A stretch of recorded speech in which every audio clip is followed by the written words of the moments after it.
नमस्कार, click India देख रहे हैं आप और मैं हूं आपके साथ राजीव सिंह। साल 1983 की बात है। बिहार विधानसभा में काम करने वाली एक लड़की की संदिग्ध परिस्थितियों में मौत की खबर आती है और महज 4 घंटे के अंदर ही बहुत ही खामोशी से जल्दबाजी में उसके शरीर को ले जाकर दफना दिया जाता है। लेकिन मौत अपने स्वरूप में जितनी खामोश होती है, न्याय की आस में उसकी चीख उतनी ही गूंजती है। धीरे धीरे उसकी मौत की खबर एक अखबार तक पहुंचती है और उस खबर को एक ऐसा आईपीएस ऑफिसर पढ़ता है जिसकी नज़रों में गुनहगार कभी बच नहीं सकता था। वो आईपीएस उस समय बिहार की राजधानी पटना का एसएसपी था, जिसका नाम था किशोर कुणाल। केस को हाथ में लेकर किशोर कुणाल तफ्तीश को आगे बढ़ाते हैं।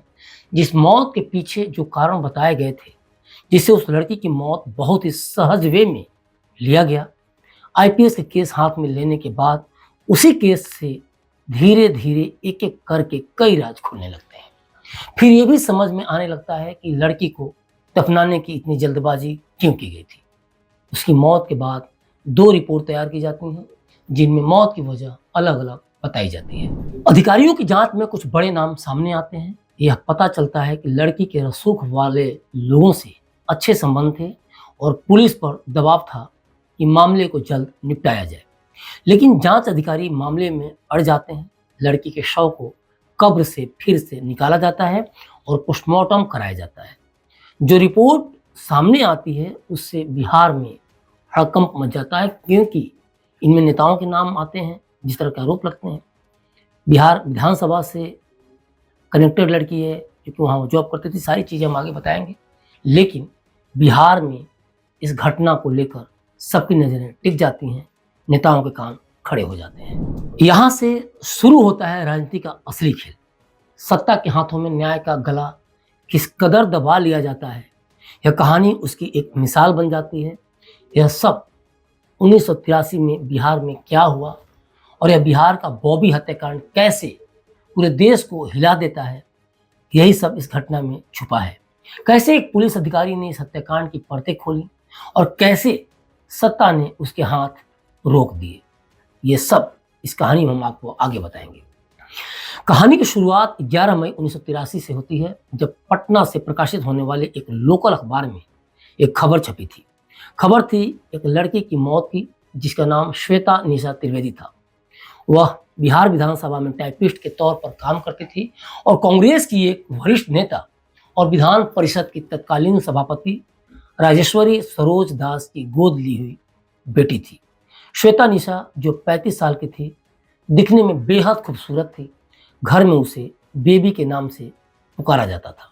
लेकिन जब उसकी मौत होती है तो खबरें चूंकि पेपर में आ रही थी, तो उसी दौरान मीडिया ने उसका नाम बॉबी रख दिया।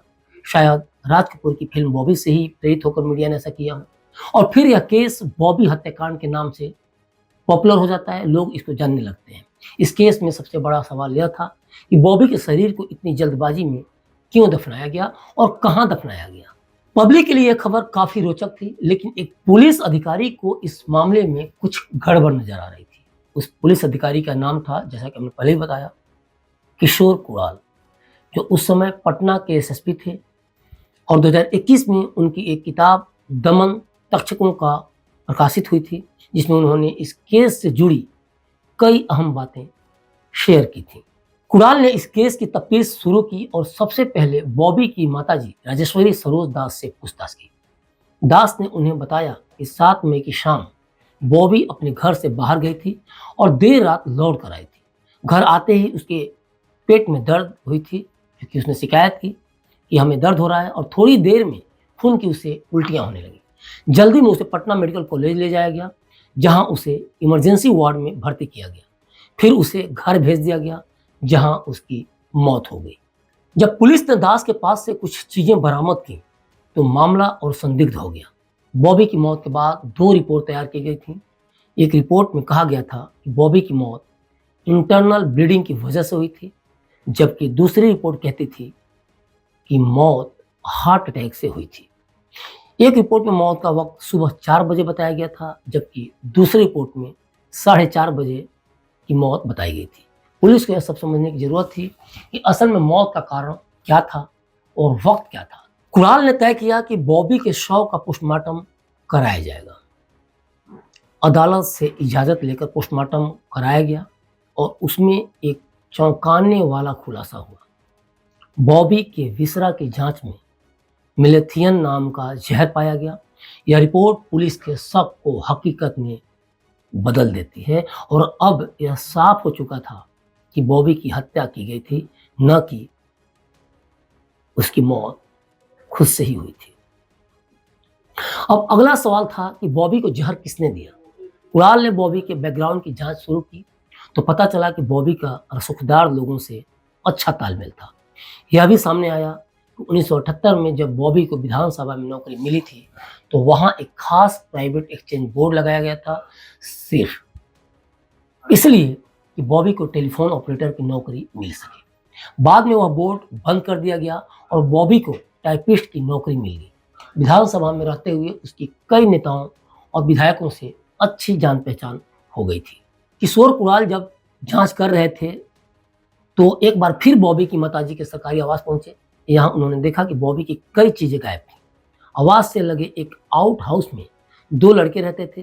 पुलिस ने उनसे पूछताछ की और उन लड़कों ने बताया कि 7 मई की रात वहां बॉबी से मिलने के लिए एक आदमी आया था।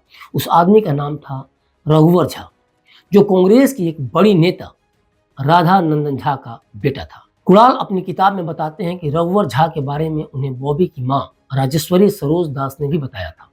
दास के अनुसार रघुवर झा ने बॉबी को एक दवाई दी थी, जिसके बाद उसकी तबीयत बिगड़ी और फिर उसकी मौत हो गई। बॉबी ने ईसाई धर्म अपना लिया था, इसलिए उसे दफनाया गया। पुलिस के अनुसार इस केस का मुख्य आरोपी विनोद कुमार था, जो रघुवर झा के कहने पर एक नकली डॉक्टर का रोल अदा कर रहा था और बॉबी को दवाई दी थी। चूंकि इस मामले में एक बड़े नेता के बेटे का नाम था, इसलिए यह केस हाई प्रोफाइल बन गया। जैसे जैसे जांच आगे बढ़ी, सत्ता के गलियारों में खलबली मचने लगी। मामला अदालत पहुंचा, जहां राजेश्वरी दास ने बताया कि कैसे बॉबी का इलाज एक नकली डॉक्टर से करवाया गया और झूठी पोस्टमार्टम रिपोर्ट तैयार की गई। अब इस केस की खबरें लोकल अखबारों से देश भर के अखबारों में फैल गई थी। धीरे धीरे इस केस में और भी कई लोगों का नाम सामने आया, जिनमें कुछ सत्ताधारी विधायक और मंत्री भी थे। जल्द ही इस मामले में राजनीति का रंग भी चढ़ने लगा। विपक्षी कम्युनिस्ट पार्टी ने आरोप लगाया कि मुख्यमंत्री पुलिस पर दबाव डाल रहे हैं ताकि आरोपियों को पकड़ा न जा सके। विपक्ष के नेता कर्पूरी ठाकुर बार बार सीबीआई जांच की मांग कर रहे थे। कुणाल लिखते हैं कि इस केस में उन पर काफी दबाव था। उनके वरिष्ठ अधिकारी इस तरह बर्ताव कर रहे थे मानो सच का पता लगाकर उन्होंने कोई अपराध कर दिया हो। ऐसे में एक दिन कुणाल को मुख्यमंत्री का फोन आया। तब बिहार के मुख्यमंत्री जगन्नाथ मिश्र थे। कुणाल बताते हैं कि मुख्यमंत्री ने उनसे पूछा, यह बॉबी कांड का मामला क्या है। कुणाल ने तत्कालीन मुख्यमंत्री जगन्नाथ मिश्र को जवाब दिया कि सर, कुछ मामलों में आपकी छवि अच्छी नहीं है, लेकिन चरित्र के मामले में आप बेदाग हैं। इस केस में पड़ने से ये ऐसी आग हो सकती है कि हाथ जल जाएगा, इसलिए कृपया इससे अलग रहें। कुणाल के अनुसार मुख्यमंत्री ने यह सुनकर फोन रख दिया। चूंकि मामला नेताओं के साख से जुड़ा था, सरकार पर भी दबाव बढ़ने लगा। फिर मई 1983 में लगभग 4 दर्जन विधायक और मंत्री मुख्यमंत्री से मिले। कहते हैं कि सरकार को बचाने के लिए जगन्नाथ मिश्र दबाव में आ गए और 25 मई को यह केस सीबीआई को सौंप दिया गया। सीबीआई ने एक रिपोर्ट तैयार की जिसमें कहा गया कि यह मामला हत्या का नहीं बल्कि आत्महत्या का था। रिपोर्ट में यह भी कहा गया कि बॉबी अपने प्रेमी से मिले धोखे से परेशान थी, इसलिए उसने सेंसिबल नामक टैबलेट खा लिया था। इसके अलावा सीबीआई ने यह भी कहा कि बॉबी ने मरने से पहले अपने प्रेमी को एक पत्र लिखा था। सीबीआई ने रघुवर झा को निर्दोष बताते हुए कहा कि घटना के दिन वह एक शादी में शिरकत करने गए थे। साथ ही सीबीआई ने पटना पुलिस पर आरोप लगाया कि उन्होंने 2 लड़कों को टॉर्चर किया और उनसे रघुवर झा का नाम लिया। सीबीआई की रिपोर्ट के अनुसार बॉबी ने जो पत्र लिखा था उसे उसकी मां ने जला दिया और कई दस्तावेज भी जला दिए गए ताकि बड़े लोगों का नाम इस मामले में न आए। सीबीआई की रिपोर्ट के सामने आने के बाद बिहार में विपक्ष ने फिर हंगामा खड़ा कर दिया, क्योंकि रिपोर्ट ने नेताओं को क्लीन चिट दे दी थी। इस बीच घटना के फॉरेंसिक लैब ने सीबीआई की रिपोर्ट पर सवाल उठाए। लैब ने कहा कि पोस्टमार्टम रिपोर्ट में सेंसिबल टैबलेट का कोई अंश नहीं था और बॉबी की मौत मेलेथियन जहर से हुई थी। इसके जवाब में सीबीआई ने कहा कि गलती से लैब में रखे किसी अन्य विसरा से बॉबी के विसरा में मेलेथियन चला गया होगा। इस तरह सीबीआई ने इसे आत्महत्या का केस बताते हुए मामला बंद कर दिया। हालांकि किशोर कुणाल ने हमेशा कहा कि उनकी नज़र में यह एक मर्डर केस था। जनसत्ता की एक रिपोर्ट में कई सालों बाद एक विधायक ने इस केस को लेकर एक हैरान करने वाला दावा किया। उन्होंने कहा कि बॉबी का असली नाम श्वेता निशा त्रिवेदी था और वह कांग्रेस की वरिष्ठ नेता राजेश्वरी सरोज दास की गोद ली हुई बेटी थी। हालांकि यह बयान कोई चौंकाने वाली बात नहीं थी, क्योंकि जब सीबीआई मुख्यमंत्री जगन्नाथ मिश्र के भाई पूर्व मुख्यमंत्री ललित नारायण मिश्र की हत्या का केस नहीं सुलझा पाई, तो एक आम लड़की की हत्या का क्या ही हल निकाल सकती थी।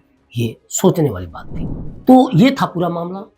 इस मामले को देखकर सुनकर कई बार ये सवाल उठता है कि पुलिस क्या करे, शासन प्रशासन के हाथों वो मजबूर है।